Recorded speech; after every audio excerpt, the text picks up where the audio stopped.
నమస్తే, welcome to Andhraprabha.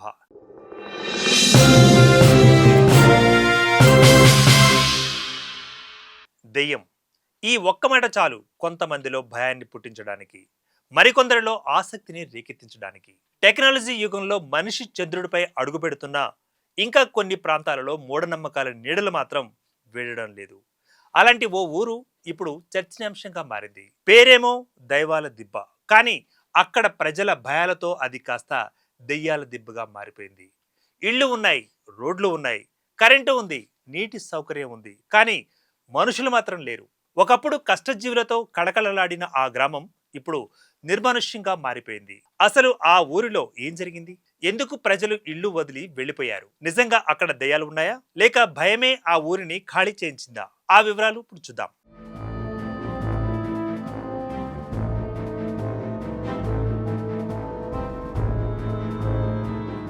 ఇది శ్రీ పొట్టి శ్రీరాములు, నెల్లూరు జిల్లా కోట మండలం అల్లంపాడు ప్రాంతంలోని దైవాల దిబ్బ.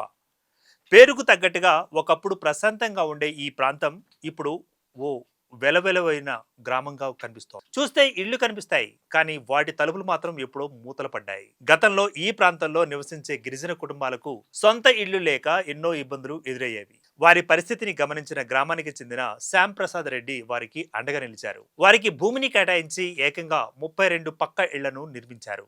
అంతేకాదు, సిమెంట్ రోడ్లు, విద్యుత్ సౌకర్యం, తాగునీటి వసతి కూడా కల్పించారు. అన్ని సౌకర్యాలతో కొత్త కాలనీ రూపుదిద్దుకుంది.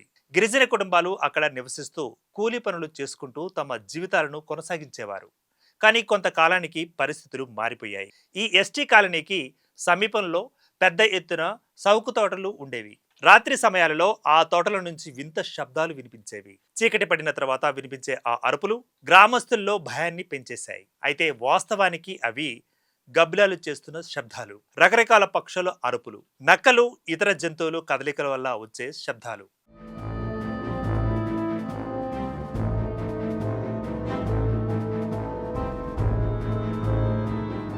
కానీ అప్పటికే అక్కడి ప్రజలలో మరొక ఆలోచన మొదలైంది. ఇక్కడ ఏదో అతీంద్రియ శక్తి ఉంది అంటూ. దెయ్యాలు తిరుగుతున్నాయి అనే ప్రచారం మొదలైపోయింది. కొంతమంది రాత్రి వేళల్లో వింత ఆకారాలు కనిపించాయని చెప్పడంతో భయం మరింత పీక్స్ లెవెల్కు వెళ్ళిపోయింది. ఇక 2017లో వరుసగా జరిగిన కొన్ని మరణాలు ఈ భయాన్ని మరింత బలపరిచాయి. గ్రామంలో వివిధ కారణాలతో 5గురు మృతి చెందడంతో ఈ ఊరిలో ఏదో అరిష్టం జరుగుతోంది, ఇక్కడ ఉంటే ప్రాణాలకు ప్రమాదం అనే భయం ప్రజలలో పెరిగిపోయింది. చివరకు ప్రాణ భయంతో ఒక్కరొక్కరుగా గ్రామాన్ని ఖాళీ చేయడం మొదలుపెట్టారు.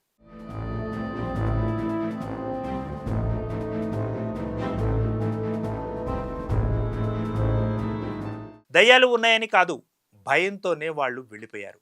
రాత్రిపూట తోటల వైపు నుంచి శబ్దాలు వచ్చేవి. కొందరు చనిపోయిన తర్వాత భయం ఇంకా పెరిగిపోయింది. మాకు ఏదో జరుగుతుందని అనుకుని అందరూ ఇళ్ళు వదిలి వెళ్ళిపోయారు. గ్రామ పెద్దలు, అధికారులు ఎంత చెప్పినా ఎవరూ వినలేదు. దయ్యాలు అనేవి లేవు, మీరు భయపడాల్సిన అవసరం లేదు అని నచ్చజెప్పినా ప్రజలు మాత్రం తమ నిర్ణయం మార్చుకోలేదు.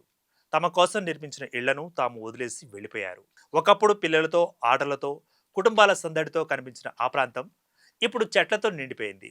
ఇళ్ల గోడలు శిథిలమవుతున్నాయి, రోడ్లు వెలవెలబోతున్నాయి. విద్యుత్ స్తంభాలు ఉన్నా వాటి క్రింద మనుషుల జాడ లేదు. 7 సంవత్సరాలుగా ఆ కాలనీ ఖాళీగానే ఉంది. అసలు అక్కడి నుంచి వెళ్ళిపోయిన గిరిజన కుటుంబాలు ఇప్పుడు ఎక్కడ ఉన్నారు అనే పరిస్థితి కూడా స్పష్టంగా తెలియని పరిస్థితి. కొందరు సమీప ప్రాంతాలకు వెళ్ళిపోయారని చెబుతూ ఉండగా మరికొందరు ఆచూకీ తెలియడం లేదు.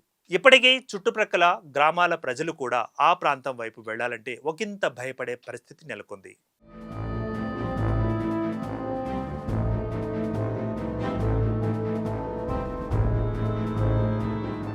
ఇక వాస్తవానికి దైవాల దిబ్బలో దయ్యాలు ఉన్నాయా అనే ప్రశ్నకు మాత్రం సమాధానం ఒకటే.